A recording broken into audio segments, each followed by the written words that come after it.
안녕하십니까? 인간의 마음속 가장 깊은 곳을 탐험하는 시간입니다. 오늘은 우리 주변에서 종종 마주치게 되는 그러나 좀처럼 이해하기 어려운 한 인물 유형에 대해 깊이 파고들어 보고자 합니다.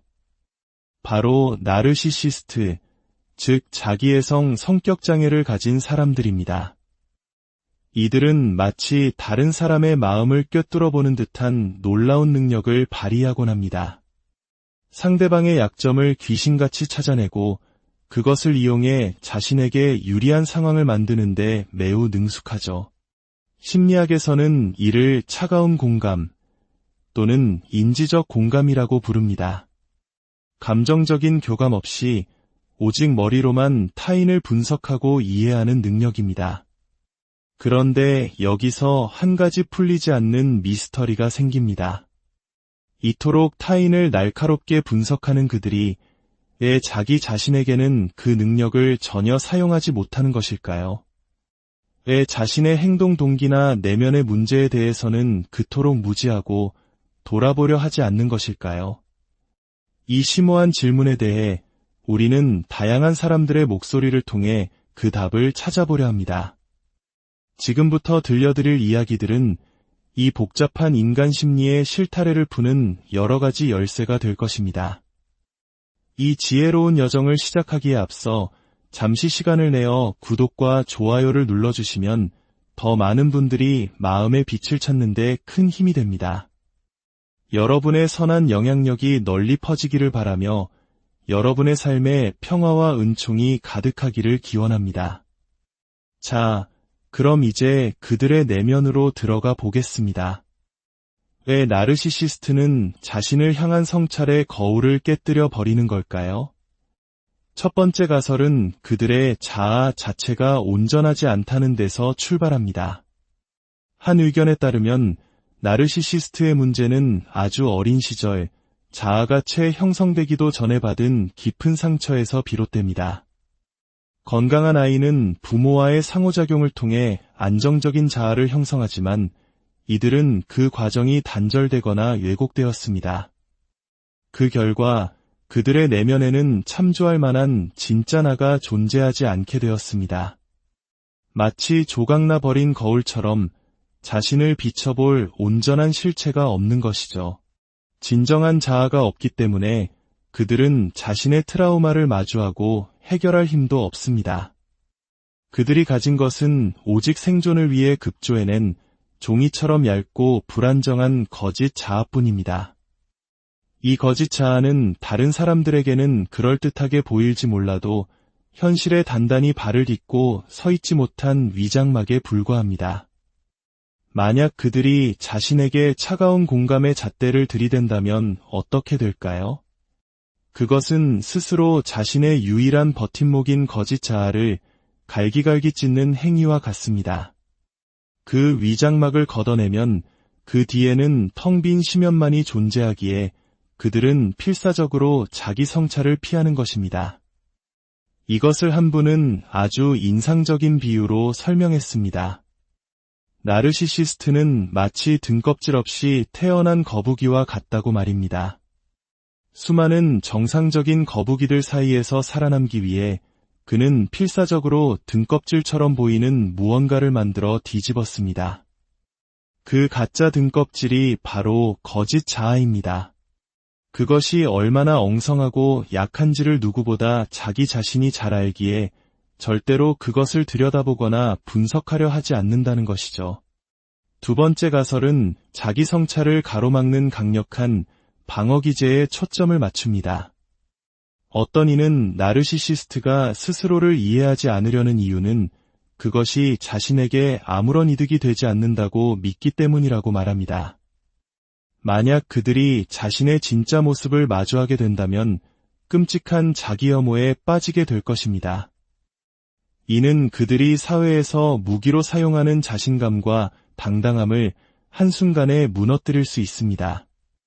차라리 완벽한 가면을 쓰고 다른 사람들을 속여 자신에게는 어떤 약점이나 취약점도 없는 것처럼 보이게 하는 것이 생존에 훨씬 유리합니다.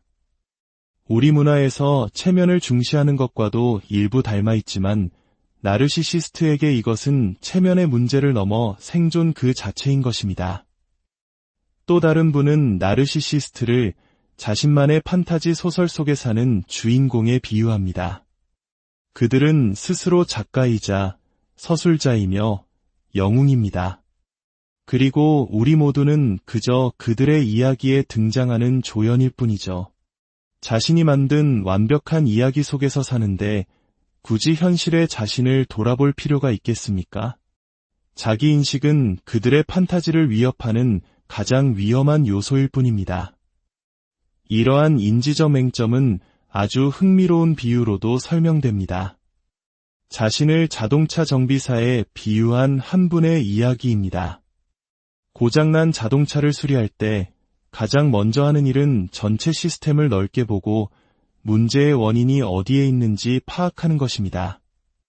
예를 들어 다른 모든 것은 정상인데 모터만 작동하지 않는다면 우리는 자연스럽게 모터와 연결된 회로에 집중합니다. 다른 부품들이 멀쩡히 돌아가고 있으니 시스템 전체에 전원이 공급되지 않는 상황은 아니라고 판단하는 것이 합리적입니다. 시간 낭비일 뿐이죠. 나르시시스트는 세상을 바로 이런 방식으로 대합니다. 그들은 나는 절대 문제가 아니다라는 대전제를 깔고 시작합니다. 문제 해결을 위한 최초의 진단 과정에서 자기 자신을 점검 대상에 포함시키는 법이 없습니다. 그들에게 자기 성찰이란 모든 부품이 멀쩡히 돌아가고 있는데 굳이 전원 플러그가 꽂혀 있는지 확인하는 것처럼 어리석고 시간 낭비인 일입니다. 결국 그들은 자신을 제외한 모든 것, 즉 다른 사람이나 외부 환경에서 문제의 원인을 찾기 위해 자신의 모든 능력과 도구를 동원합니다.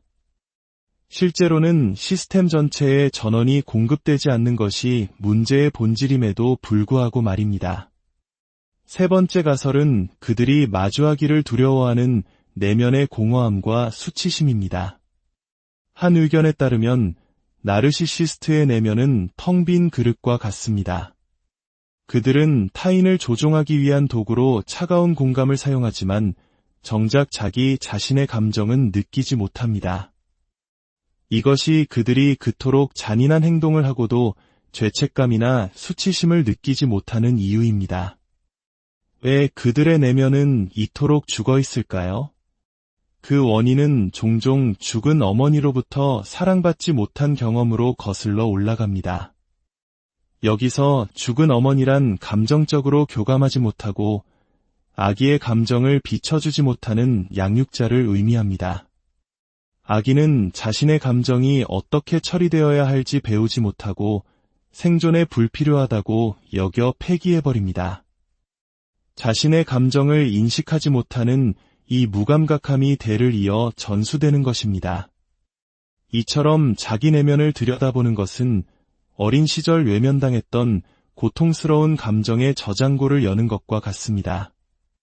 그 문을 여는 순간 억눌러왔던 수치심과 무력감이 홍수처럼 쏟아져 나와 자신을 삼켜버릴 것이라는 본능적인 공포가 자기 성찰을 원천 봉쇄하는 것입니다. 마치 뱀파이어 신화에서 뱀파이어가 거울에 비치지 않는 것과 같다는 분석도 있습니다. 그들의 내면에는 비출 만한 진짜 실체가 없기 때문입니다. 거짓 자아는 완전한 인격체가 아니라 신기루와 같은 것이어서 스스로 해체하고 분석하는 것이 불가능합니다. 결국 이 모든 의견을 종합해보면 나르시시스트가 자기 성찰을 하지 못하는 이유는 단지 하기 싫어서가 아니라 구조적으로 할 수 없기 때문이라는 결론에 이르게 됩니다. 그들의 정신 구조 자체가 자기 자신을 외부의 객체처럼 분석하는 것을 허용하지 않습니다. 그들에게 자기 성찰은 선택의 문제가 아니라 존재를 뒤흔드는 실존적 위협입니다. 마치 카드로 만든 집의 맨 아래 카드 한 장을 빼내는 것과 같습니다. 하나의 결점을 인정하는 순간 모든 것이 연쇄적으로 무너져 내릴 것이라는 공포가 그들을 지배합니다. 자신을 분석하고 성찰하는 노력 대신 다른 사람들을 자신의 뜻대로 춤추게 만드는 것이 훨씬 더 쉽고 즐겁습니다. 타인을 조종하는 데 성공할 때마다 그들은 자신의 우월함을 확인하고 쾌감을 느낍니다. 이 달콤한 유혹을 뿌리치고 고통스러운 내면으로 들어갈 이유를 찾지 못하는 것입니다. 오늘 우리는 왜 나르시시스트는 자신을 돌아보지 못하는가? 라는 질문에 대한 다양한 관점을 살펴보았습니다. 조각난 자아, 생존을 위한 방어기제, 그리고 내면의 깊은 공포까지. 그 이유는 복잡하고 다층적으로 얽혀 있었습니다. 이것은 단순히 한 성격 유형에 대한 분석을 넘어 우리 인간이 가진 자기인식의 취약성과 자기 기만의 가능성을 되돌아보게 합니다. 누구나 때로는 고통스러운 진실을 외면하고 싶어하고 스스로 만든 안락한 환상 속에 머물고 싶어합니다. 나르시시스트는 그 경향이 극단적으로 발현된 경우라 할 수 있을 것입니다. 그들의 행동을 옹호할 수는 없지만 그 이면에 숨겨진 깊은 상처와 고통을 이해하려는 노력은 역설적으로 우리 자신을 더 깊이 이해하는 길로 인도할 수 있습니다. 진정한 자기 이해는 자신의 빛나는 부분뿐만 아니라 가장 어둡고 아픈 부분까지 끌어안을 때 비로소 시작되기 때문입니다. 오늘 이야기가 여러분 각자의 내면을 비추는 작은 거울이 되었기를 바랍니다.